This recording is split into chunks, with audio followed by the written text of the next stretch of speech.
Acha, hello students. Now I am discussing about weather and climate from lesson 7.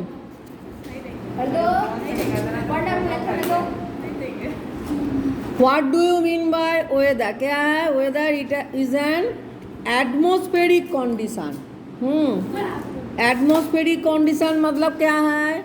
Where sunlight, storm, rain changes every day. कभी भी sunlight दिखाई देता है, कभी भी नहीं दिखाई देता है, क्लाउडी डे होता है, रेनी डे होता है, ऐसा रोज वेदर क्या होता है, चेंज होता है। और क्लाइमेट क्या है? Climate is the average of weather of a particular area for a long period. Long period तक जिस पर्टिकुलर एरिया में जो वेदर होता है उसका जो एवरेज है उसे कहता है क्लाइमेट। जैसे कहाँ पे भी ठंडा ज़्यादा है, पहाड़ी एरिया में दार्जिलिंग, कश्मीर, शिमला, बहुत दिन तक यहाँ पे ठंडा रहता है। और पहाड़ का जो टॉप पोर्शन है वहाँ पे आइस भर्ती हो जाता है, आइस जम जाता है, इसीलिए इतना ठंडा होता है। और डेजर्ट में क्या होता है, गर्मी ज़्यादा होता है, धूप ज़्यादा होता है, तो इसे क्या कहता है, क्लाइमेट। वेदर एंड क्लाइमेट का डिफरेंस क्या है? तो weather is an atmospheric condition where sunlight, storm, rain changes every day. और क्लाइमेट क्या है? Is the average of weather of a particular area for a long period. अच्छा, next. What are the important factors on which weather and climate depend? कौन सा factor के ऊपर? जैसे sunlight, rainfall, water, cyclone, tsunami, earthquake, ये सब के ऊपर डिपेंड करता है। अच्छा, यहाँ पे कुछ क्वेश्चन आंसर दिया है। जैसे when do birds appear in a mango tree?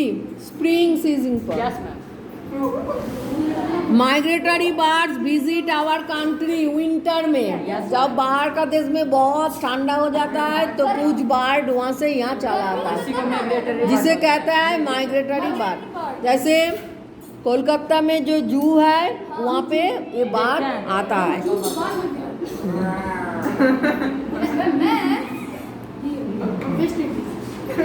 तो नेक्स्ट देखो,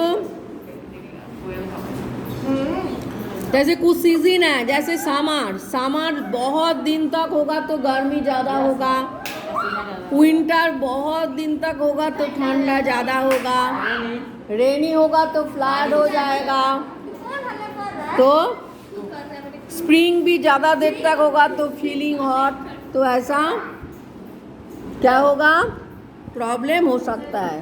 ज़्यादा तक ये सीजन स्टे करेगा तो।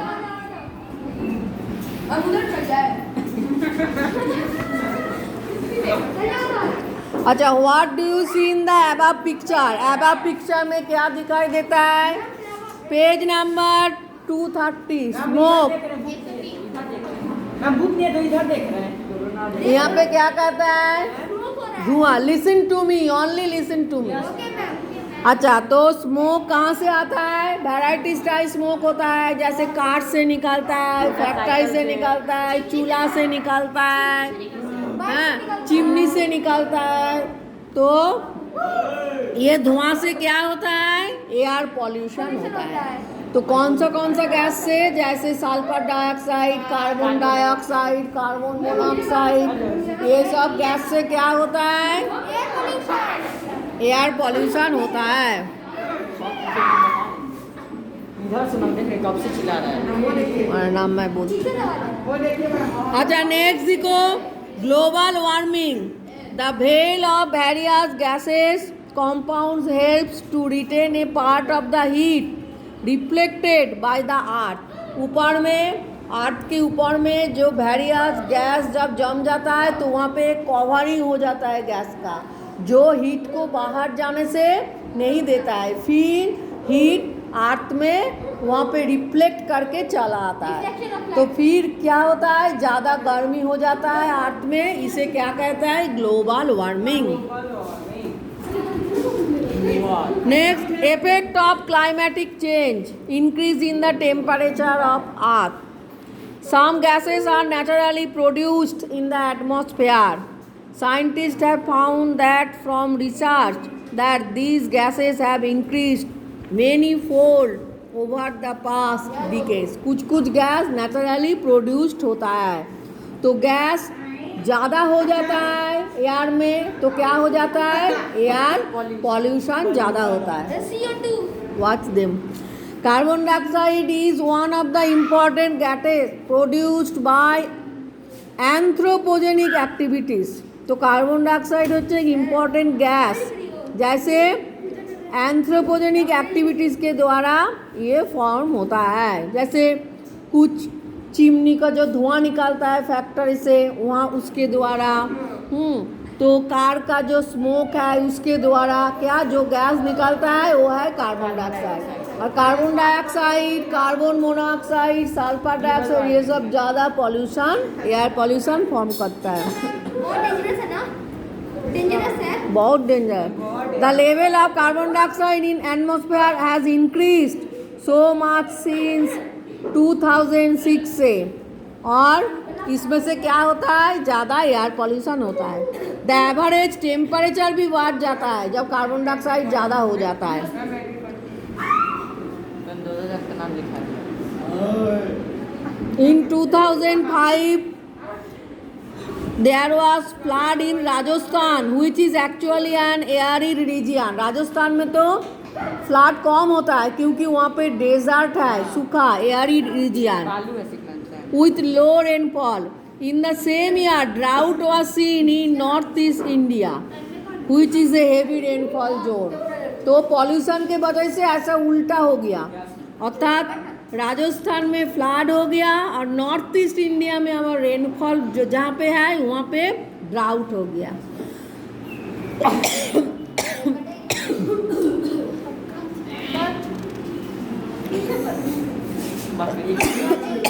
तो ग्लेशियर, ग्लेशियर क्या है, ये ग्लेशियर होते बड़ा बड़ा बर्फ का जो टुकड़ा है उसे क्या है, glacier. Glacier are actually solidified rivers of ice. जब बड़ा बड़ा आइस जमते जमते उसका स्ट्रक्चर बहुत बिग हो जाता है, उसे क्या कहता है, ग्लेशियर। जो हिल एरिया में जो रिवर आता है उसके साथ ग्लेशियर भी चला आता है, और ग्लेशियर जब पिघल जाता है तो उसमें से फ्लड बन जाता है। कुछ ग्लेशियर का नेम क्या है, जैसे Gangotri, Yamunotri and Zemu, 3 important glacier. Zemu Brahmaputra का है ना ग्लेशियर।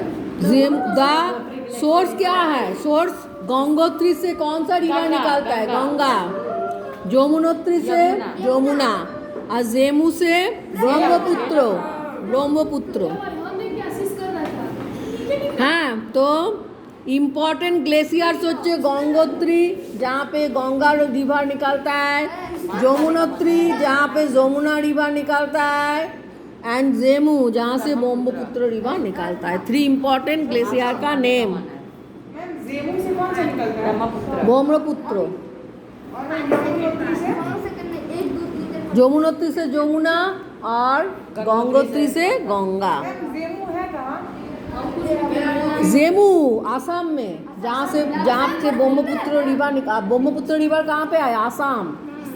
यमुना भी वहाँ से गंगा यमुना तो सेम ही जाएगा है, उत्तर प्रदेश वहाँ पे, उत्तराखंड से निकलता है। उत्तराखंड से गंगा यमुना सेम ही जाएगा में है, पास पास ही है। अच्छा, destruction of coral islands and coral reefs क्या है, देखो। Coral is a type of marine invertebrate animal. It belongs to phylum Cnidaria. They live together by forming colonies, बहुत एक साथ रहता है, बहुत कलरफुल है। They form an exoskeleton surrounding their body. The exoskeleton is made up of calcium carbonate. Body के ऊपर एक हार्ड कवरिंग है जिसे कहता है एक्सोस्केलेटन। कैल्शियम कार्बोनेट के द्वारा फॉर्म है exoskeleton. It protects the body, body को प्रोटेक्ट करता है। जैसे टॉर्टॉइस के ऊपर एक हार्ड कवरिंग है तो सेल।